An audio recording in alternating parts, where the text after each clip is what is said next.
Il y a longtemps, quand l'homme se déplaçait essentiellement à cheval et que l'idée d'utiliser un véhicule à moteur n'avait même pas traversé l'esprit d'un grand visionnaire, vivait un jeune homme ordinaire qui se nommait John.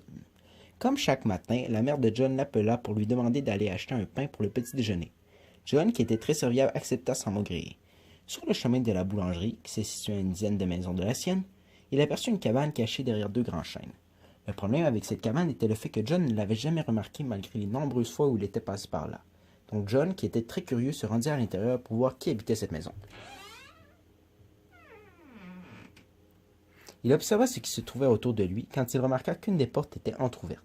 Il passa sa tête dans l'ouverture et vit un vieil homme à la barbe blanche. Ah, je t'attendais. Vraiment? John, tu dois être la seule personne qualifiée pour cette tâche. Trouve le trésor et stoppe cette guerre. Ma mère m'attend.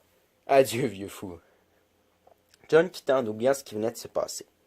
Il passa à la boulangerie pour prendre le pain et retourna chez lui pour le reste de la journée. Jusqu'au soir, au moment où il commençait à se préparer pour aller au lit, il entendit des cris venant de l'extérieur.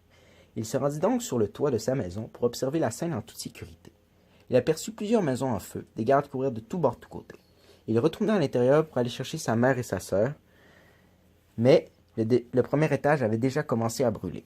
Il se dépêcha de prendre le nécessaire et sortit par la fenêtre pour courir jusqu'à la forêt. Après avoir compris que plus rien ne restait de son chez lui, il décida de prendre la chance d'écouter le vieil homme et de partir à la recherche de ce trésor caché. Il marcha plusieurs heures avant de finalement rejoindre la ville la plus proche. Dans cette ville, il acheta le nécessaire pour son expédition qui, d'après lui, ne durerait pas plus d'une journée. Il acheta aussi une petite dague en cas de problème. Il retourna dans la forêt et réalisa qu'il n'avait aucun indice à propos de ce qu'il devait trouver. Il cria alors « Mais merde! Je n'ai aucun indice à propos de ce fichu trésor. » Et comme par magie, le vieux fou apparut devant lui. John fut tellement surpris qu'il tomba sur le popotin.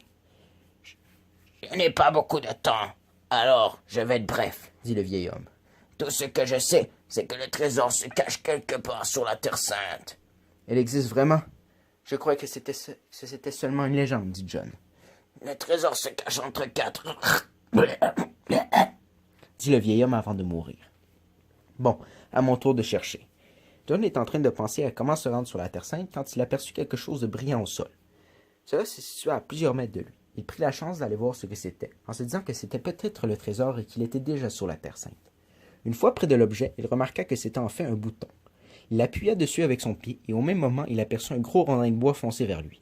Puis John se jeta sur le dos pour éviter cette bûche. Après cette mésaventure, il reprit son chemin normalement. Le soleil se couchait tranquillement, alors John décida de s'installer pour la nuit et de commencer sa vraie expédition le lendemain matin. Le soleil se leva. John, qui venait à peine de se réveiller, commença tout de suite à ramasser son bagage pour partir le plus tôt possible. C'est alors qu'il entendit une branche craquer derrière lui. Il prit sa dague, qu'il s'apprêtait à placer dans son sac, et se retourna. Il vit un jeune homme d'à peu près son âge et courut vers lui, dague en main, prêt à le suriner. Le jeune homme évita l'attaque avec une grande agilité et asséna un coup de pied derrière les genoux de John qui s'écroula au sol. Il en profita pour lui voler sa dague. Qui es-tu? Demanda le jeune homme. Je m'appelle John. Toi, qui es-tu? Mon nom est Turion, je suis un apprenti chevalier. Mais alors, que fais-tu ici? Ne devrais-tu pas être dans ton royaume pour t'entraîner? Non, en fait, j'ai quitté mon royaume. Mais toi, pourquoi es-tu ici? Demanda le jeune homme. Je suis ici pour stopper cette guerre, et j'ai besoin de gens comme toi pour me rendre sur la Terre Sainte. C'est bon, suis-moi. Je n'ai rien de plus intéressant à faire, dit le jeune homme en lui rendant sa dague. John, qui était maintenant accompagné de Turion, marcha durant quelques heures avant de finalement apercevoir un grand arbre majestueux tapissé de fleurs écarlates. Je crois que nous sommes arrivés, dit John. Oui, nous le sommes. C'est l'arbre légendaire. Mais John, sais-tu ce que tu dois trouver? Demanda Turion.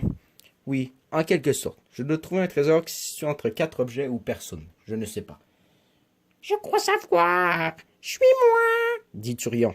Les garçons coururent dans la dense forêt de la Terre Sainte pendant quelques minutes avant de finalement arriver à destination. Pourquoi t'arrêtes-tu? Demanda Turion. car nous y sommes. Je te présente le cimetière où se trouvent les 4 premiers rois de chaque royaume. John observa tout autour de lui et remarqua que les 4 pierres tombales formaient un carré.